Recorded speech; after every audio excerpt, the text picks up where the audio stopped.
Hey everybody, so it is now 3 o'clock and I'm doing a special edition of Facebook Live today. For those of you who have been following along on Twitter, I have been attending the International Association of Business Communicators World Conference this past week.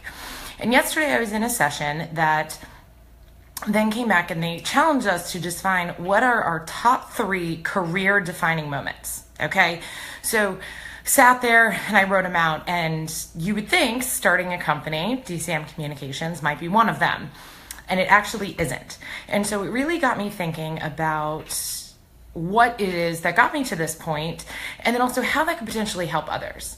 So I think during this presentation, they also pointed out the fact that career development and our trajectory is not linear anymore, right?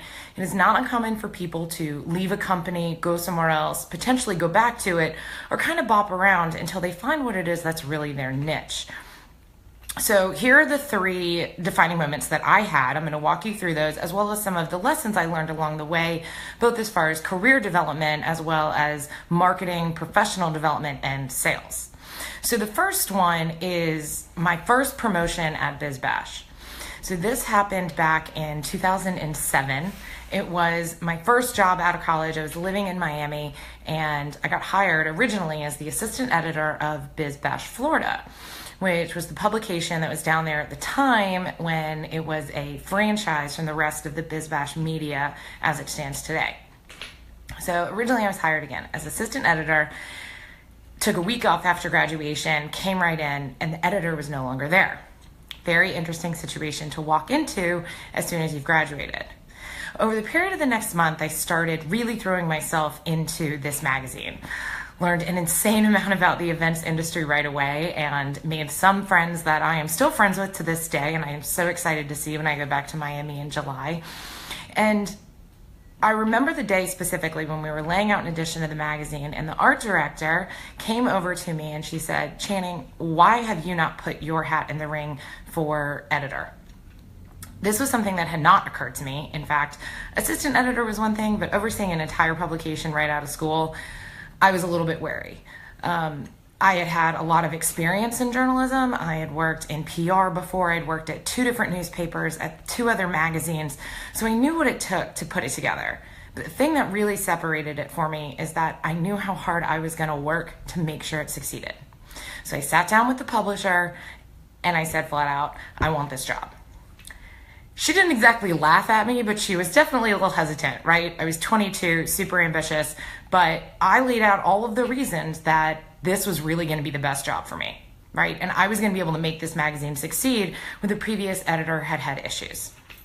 So first lesson right there is you have to speak up and you have to engage and you have to be really confident in what you do.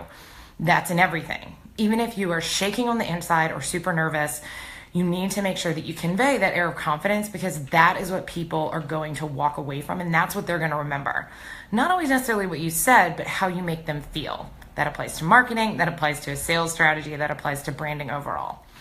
So I negotiated a deal with her.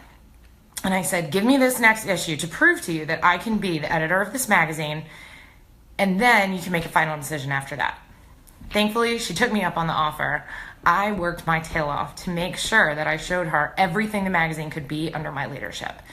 She also turned out to be a wonderful mentor to me and taught me the ropes of the events industry, which was something that I did not have experience before that.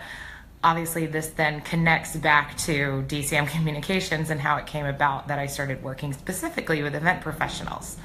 So that first promotion was the biggest defining moment at that time. I had worked in international PR. I'd been at multiple magazines, as I mentioned before, but that was really the first time where I stepped really outside of my comfort zone and said, "I can do this. Let me prove it to you."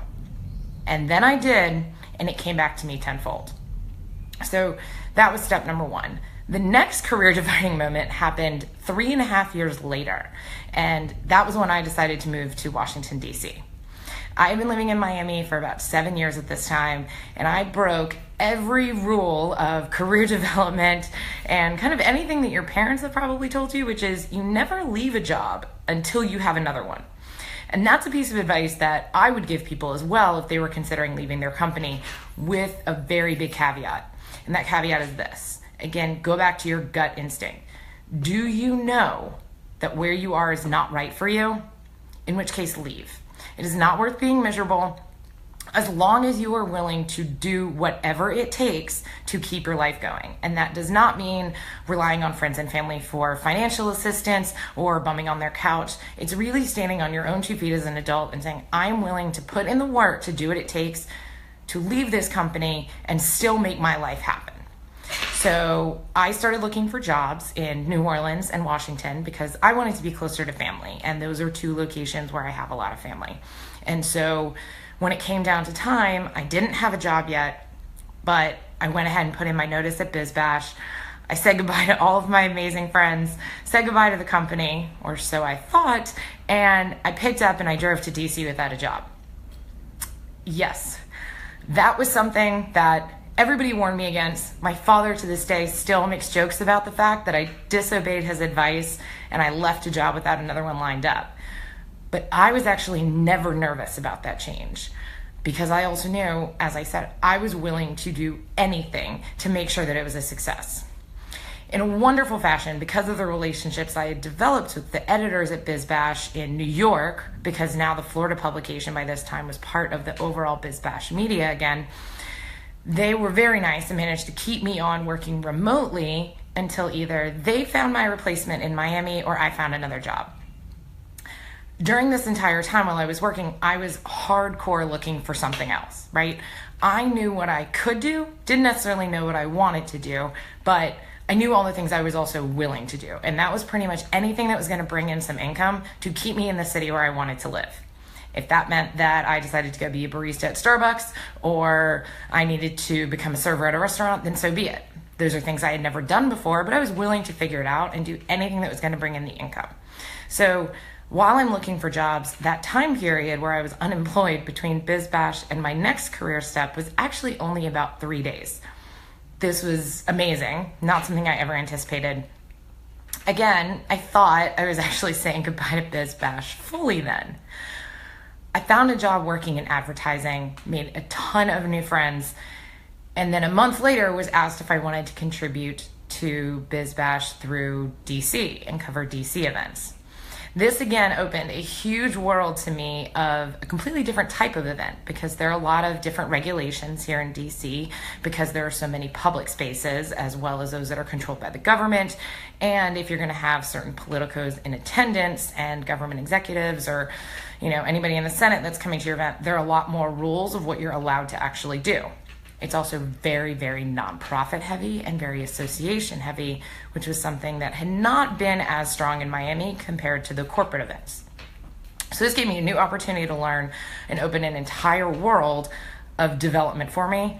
Didn't know about everything here, but again, I was really determined to figure it out. So step 1, career defining moment, was my first promotion at BizBash when I was in Miami.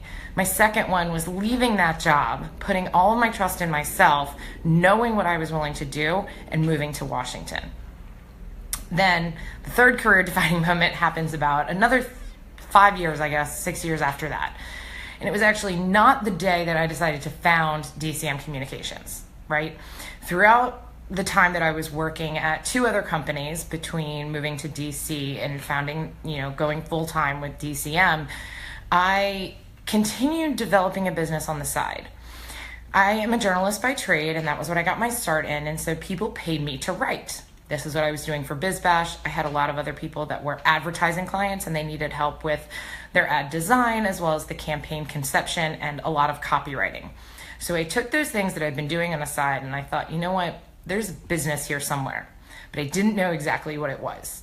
I knew the lifestyle that I wanted to have, and that was one where I would be able to work from home or work on a more flexible schedule so that eventually when I do have children, I can work around that schedule. I can be there for them. I had a father who worked from home for a period of time when I was younger, and I loved that he got to pick me up from school. And then he would have to go back into his office and continue his day, but he had that flexible schedule that really set a very good example for how I could manage this as an adult with my family. I also know that I need intellectual stimulation, right? I need to be challenged. These are all really big things that I was always looking for in a job, was both being challenged as well as finding a mentor. I've had a mentor at every single company I've ever worked for. That was not always the person I directly reported to. At one point in time, that was actually someone that was a peer who then became my manager, who then became a peer again. I still continue to talk to this person to this day. We have a monthly call. I would also go and approach the heads of other departments, right? I learned a lot about sales by asking the CEO how he got to that point, by questioning the director of sales or the VP of sales. I wanted to make sure that I understood the connection between marketing and sales so that we knew exactly how to get there and I could make the best recommendations to help that company succeed. I really encourage everybody to have a mentor. It's necessary to get that outside perspective, and that's within your own department, within your own team even, and also go across teams, right? Don't get siloed of only working with a certain amount of people. If you want to know about marketing, but you're in sales, go talk to somebody in marketing, right? Again, all of these things kind of connecting back into how this company came to be. But the third career-defining moment for me was the day I got laid off. This is not a story that I've shared with a lot of people before, but it really is a very, very pivotal time in my life. And it's actually an incredibly positive one. Okay, so the day that it happened, didn't actually think it was the most positive thing. But I knew it was coming right before I was called into that office. So a company that goes through a lot of mergers or acquisitions, you expect there to be layoffs. I'd been through a lot of these before, didn't expect that it was going to happen in my department and had been told that it wasn't. But I had a feeling. And I always knew that I wanted to take this company from a side business to full time, but it was going to take a big push to get there because I wasn't quite ready to make the leap. And one thing that you should also take away from this is that everybody is replaceable.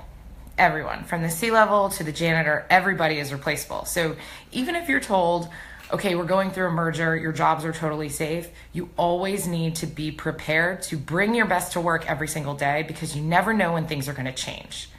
And the day that they changed for me and I was told my position was no longer needed there was a shock, to be honest. I had always worked very hard and I had always worked very, very diligently to both prove myself and my value and to continue working to improve my education, right? This is why I was at a conference the past 3 days. Continuing education is super important to help you stay competitive in the marketplace, as well as making sure you're really at the top of your game in whatever your industry is, right? If you don't know what your competitors are doing and what your peers are doing, then you're never going to be able to really know where you fit in that and be able to offer that value proposition during a sales conversation with a potential client, okay?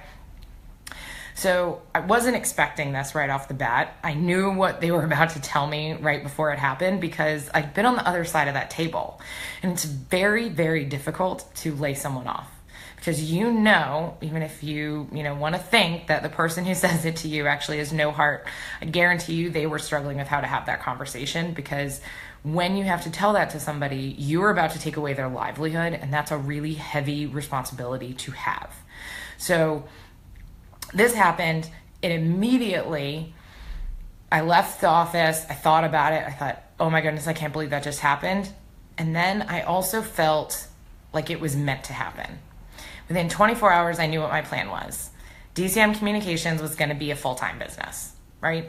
I knew I wanted to get there eventually. I needed a push. The universe gave me a push. Okay, maybe it was more like a shove, but nonetheless, it put me on the path that I needed, and I pursued it diligently, right? You stay focused and you stay really refined in what it is that you're working on and what you want, then you can build a business around that. So those founding principles that I had when I started this business and that I wanted out of my life is what I also now work with my clients to get in theirs, right? You don't create a business to work all the time. What you do is create a business for a life that you want. Maybe that life is traveling. Maybe it's a flexible schedule. Maybe it is actually to work all the time because you really like to be challenged. The point is making sure your business works for you and you're not always slaving away working for that business. That doesn't mean you're not going to put in a crazy amount of time up front, right? It's one of this great analogy a business coach actually taught me was the idea of getting a windmill started, right? Getting it actually going in the very beginning takes a lot of effort, but once you start going, it keeps revolving on its own. It's the same thing when it comes to business. When you get the right demand generation, lead generation, and marketing programs in place, okay? If you don't know how to do that, that's okay. Hire someone who does, right? We don't know everything. I will be the first person to say Google AdWords, not my strong suit. I hire someone else to do that so that my company is getting the best. If I have a client who needs help with their SEM programs, search engine marketing, they can come to DCM and we can offer that. I am not going to be the person to offer it outside of a strategy because that is not what my expertise is. I'm bringing in the person who knows more than me about it. It's exactly the way that you handle with your events, right? You don't necessarily do all of the flowers and all of the lighting and all of the decor because you're not good at everything. No one can be. If you claim to be good at everything, I guarantee you something is just a little bit on the A- side and not necessarily the A+ side. So you bring in people who are experts in their fields. This not only helps you learn more about them, because when you do bring them in, you should also be asking them questions, right? This goes back to finding that mentor.